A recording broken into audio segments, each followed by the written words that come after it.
from us. And I want you, we can bring it on the floor. Never danced like this before. We don't talk about it, And we are back with another episode of Team Building University. Today we're going to be looking at special tanks, so the counterpart to our physical tanks video. Let's hop right into it. Special tanks are going to be Pokemon who can take a hit or two, no doubt. And then they're going to be able to hit back with hardcore special attacks, obviously being the counterpart to physical attacks. That said, some of them will be more bulky on the physical or special side, but the main premise of a special tank is to hit back on the special side. They do function as wall breakers in a pinch. They are very similar, generally just kind of set up differently than a wall breaker. A lot of Pokemon function as both a wall breaker or a tank, obviously just depending on how you decide to set them up. Alright, let's hop right into it. Today, here we got a setup, it's almost like a setup sweeper, but we got a Calm Mind Clefable Life Orb Magic Art. It hits pretty hard, not bad, not too strong, but not too hard, not too bad either. Life Orb Magic Art will give you some nice damage boost, has some survivability with Soft Boiled, and Calm Mind is going to let you set up and hit even harder. Next, let's look at, this is not a super popular one to be honest, actually, but I just thought I'd put it out there. Next, we're going to look at Assault Vest Heatran, an underrated Pokemon, no doubt. Comes in and really puts a wall on fairy types that might be a problem for your team.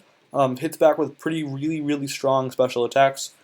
And every so often, Ancient Power actually does hit harder than Stone Edge when you're on Heatran. So I don't know why anybody ever runs Stone Edge on a offensive Heatran. Unless Stone Edge might hit a little harder on non-specially invested, but I don't know why people ever say to run Stone Edge because Ancient Power hits harder when you're invested in special. Plus it's reliable. Plus you get a 10% chance to raise all your stats. You can choose to run either invest into HP or special defense. That's up to you. Same thing with Hoopa or any Pokemon running Assault Vest in general. Hoopa's going to be running a special set: Dark Pulse, Focus Blast, Psyshock. Psyshock can be changed for Psychic if you want a little bit more power, but are okay with hitting on the special side. Other options will definitely be if you want to boost up. Nasty Plot turns it into a pretty dangerous special sweeper. Thunderbolt is the covered move I chose, which you can definitely go with Signal Beam. You go with Shadow Ball, or I would say you could go with a Hidden Power, or if you wanted, or Energy Ball. Namely, probably Hidden Power Fire if you were going to go with one of those. But that's definitely a viable set. Again, as always with Assault Vest, you choose whether to really focus on your special bulk or your overall bulk. Venusaur Mega is the tanky definition of a tank, an offensive tank if you invest that way. It, with Thick Fat, really helps out with its weaknesses. Synthesis, Giga Drain, Sludge Bomb, Hidden Power Fire. This thing's got a really great special attack set and it has the bulk to fully invest in it. You'll be able to hit a lot of stuff really hard with this thing. It's dangerous and it's hard to kill. It's dangerous. It does take up your Mega slot, but Mega Venusaur is definitely no joke. Looking at Sylveon, we have a Choice Spec Sylveon here. Sylveon's specifically a special tank, but can only take hits on the special side, similar to Hoopa. Choice Spec Sylveon, Hyper Voice, Pixelate will be doing crap ton of damage to anybody who wants to come in on you. You're going to really find that's doing a ton of, has a ton of raw power. Shadow Ball, Psyshock, Hidden Power Ground to smack Heatrans. Shadow Ball gives you some nice extra coverage, and Psyshock is a move to hit on the physical side, along with hitting the poison types that resist you. Finally, we come to Magnezone. I decided to run a Choice Specs Magnezone to really accentuate its role as a tank, a hard hitter, over its ability as an offensive pivot, which we already saw.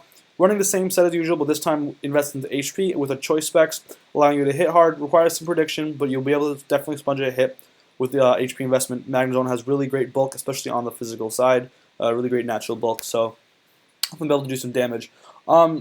Similar to physical tanks, special tanks are going to fit into a lot of balanced teams and a lot of offensive teams. But they're definitely super viable and super useful. They serve as wall breaks to pinch, as I previously said.